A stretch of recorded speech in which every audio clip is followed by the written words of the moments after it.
우리는 지난 시간에 에스겔 13장을 봤죠. 거기서 그 거짓 선지자들의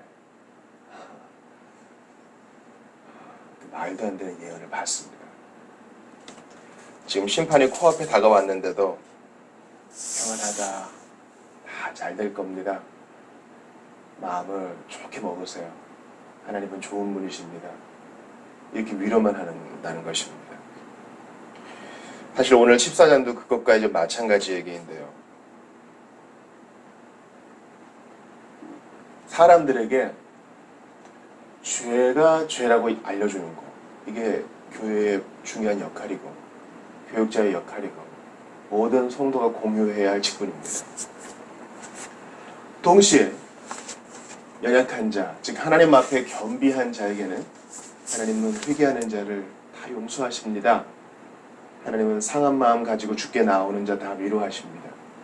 이렇게 권고하고 벌써 안아주는 것도 교회의 일이요, 교육자의 사명이요, 성도의 본분인 것입니다. 우리가 주일에 그 성도의 양가 감정에 대해서 봤죠. 그러니까 스테반은 회개하지 않는 무리들에게 목이 곧고 또 마음과 귀에 할례 받지 못한 너희들아 이러면서 너희가 역사도 모르고 너희 조상들처럼 하나님의 사람들을 핍박하고 메시아까지 잡아 죽였다 이렇게 정죄하는가 하면 동시에 그들이 돌로 칠 때 그들의 죄를 용서해 달라고 기도합니다. 이 분명하고도 이 완고하면서도 직접적으로 죄를 지적하는 태도와 그들을 불쌍히 여겨달라고 하는 태도가 이중인격이 아니라 그랬죠. 성도의 양가 감정은 아주 당연한 것입니다. 왜냐하면 한 사람이라 할지라도, 똑같은 사람이라 할지라도 어떨 때는 죄의 모습, 어떨 때는 의의 모습을 보이곤 하기 때문이죠. 그 의의 모습을 보일 때는 칭찬하고 격려하고 죄의 모습을 보일 때는 또 호되게 끌어내게 하는 것이 우리의 본분 아니겠습니까? 그러므로 선지자가 늘 좋은 얘기만 하고 늘 나쁜 얘기만 하는 거, 그건 또 문제가 있겠죠. 지금 이스라엘은요, 에스겔 시대의 이스라엘은요, 문제로다, 화가 미친다, 지금 회개하지 않으면 나라 망한다, 이 메시지를 전해야만 했는데 그럴 사람이 없었다는 거예요. 선지자들이 그냥 돈만 좋아하고 하나님의 음성을 듣기 위해 겸비한 태도도 갖추지 않고. 그게 지금 13장과 14장의 내용입니다. 에스겔을 찾아온 장로들도 마찬가지죠. 우상숭배할 거 다 하면서 어떻게 되겠습니까 하고 물어는 보러 오는 겁니다. 궁금하긴 한 거예요. 그 궁금함 속에 뭐가 있습니까? 아, 내가 이제 태도를 고쳐서 하나님이 말씀하시는 건 뭐든지 다 듣고 지켜 행해야 되겠다. 이게 혹시 내가 너무너무 아끼는 것이라 해도 하나님이 원치 않으시면 끊어낼 정도의 그런 결심을 가져야겠다, 그런 태도로 온 게 아니에요. 그게 궁금한 거예요. 궁금한 거.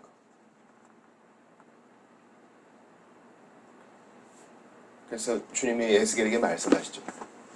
그 사람들 정말 진지하게 나의 뜻을 물으러 온 거 아니다. 그냥 궁금해서 온 것이고 우상 숭배도 끊고 그럴 마음도 없다. 그러니 너에게뿐만 아니라 다른 거짓 선지자한테도 가서 물어볼 거 아니냐. 내가 그런 거짓 선지자들 미혹해서 헛된 거 예언하게 할 것이다. 그냥 내버려 둘 것이야. 듣는 자도 그냥 헤헤 거리며 좋아하게 만들 거야. 그냥 그렇게 내어버려 둘 것이다. 둘 다 각자 그 행위에 따라 심판이 있을 것이다. 하나님의 이걸 계속 말씀하세요. 그러니까 1차 프로로 잡혀온 사람들 중에서도 점치듯 하나님께 나오는 자들이 여전히 있었던 거예요. 여러분, 미래 궁금하세요? 미래 궁금하시죠? 어때요? 아, 이 사업이 잘 될까? 우리 애들은 조금 좀 일이 풀릴까? 내 건강은 좀 좋아질까? 이런 거 궁금하세요? 그런 자기 본인 위주의 생각이 우상숭배란 거 아세요?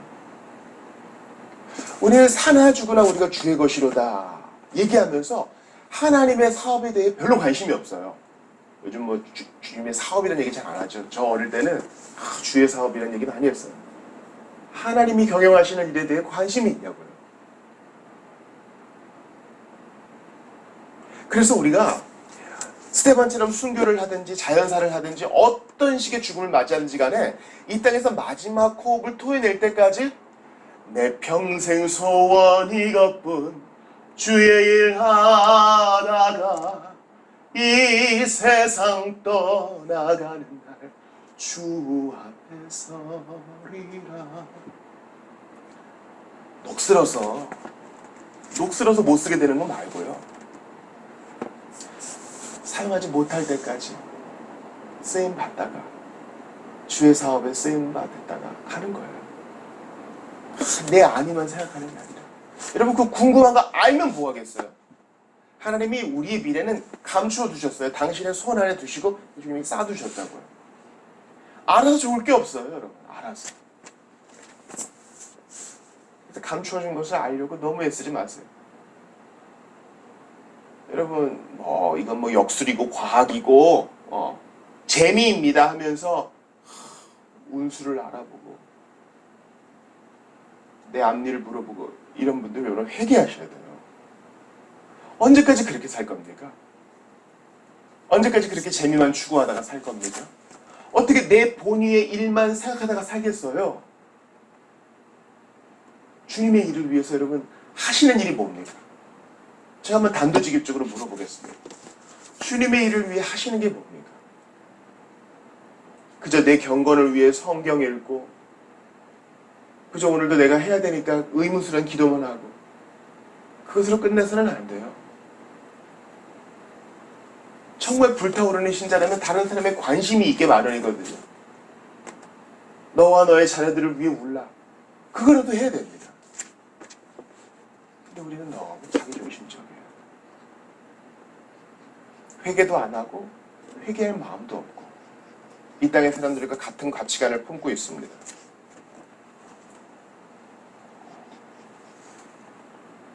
주님은 돌이킬 수 없는 예루살렘의 재앙을 말씀하시면서 네 가지 큰 재앙에 대해 말씀하시죠. 첫 번째는 전쟁의 칼, 흉년의 굶주림, 사나운 짐승, 독한 전염병, 이 네 가지를 열거하십니다. 그러면서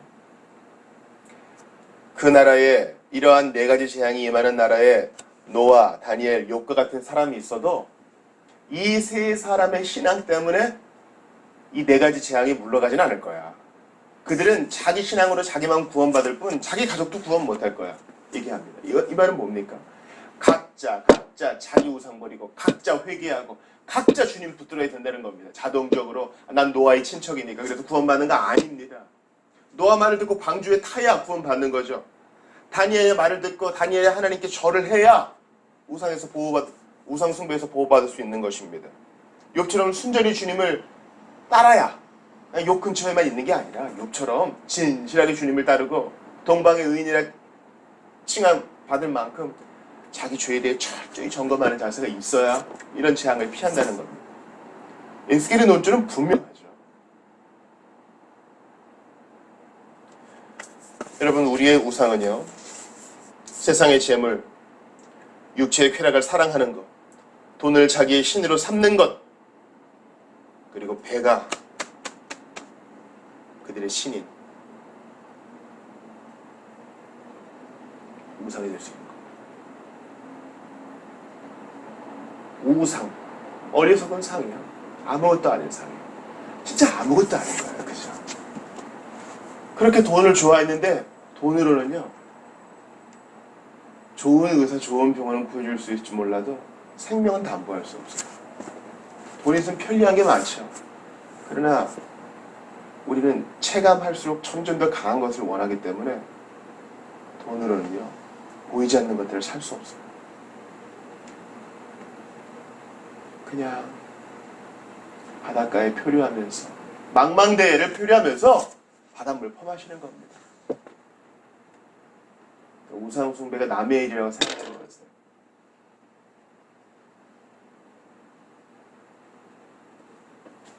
탄식이 사라졌기 때문에 세상이 망하는 겁니다. 한숨이 사라졌기 때문에 교회가 쇠퇴하는 겁니다. 내 안에 있는 우상 숭배의 작은 찌기까지 있더라도 그것 때문에 주님 앞에 마음 치울 수 있는 여러분들 다 되시기를 바랍니다. 근데 오늘 본문은요, 오히려 소망의 메시지로 끝나요. 그러면 10절, 11절 보세요. 11절을 보세요. 내가 이렇게 하는 것은 이스라엘 백성들로 다시는 나를 떠나지 않게 하고 그들로 더 이상 죄를 짓지 못하게 하여 다시는 그들 스스로를 더럽히지 않게 하려는 것이다. 그리하여 결국에는 그들로 내 백성이 되게 하고 나는 그들의 하나님이 되게 하려는 것이다.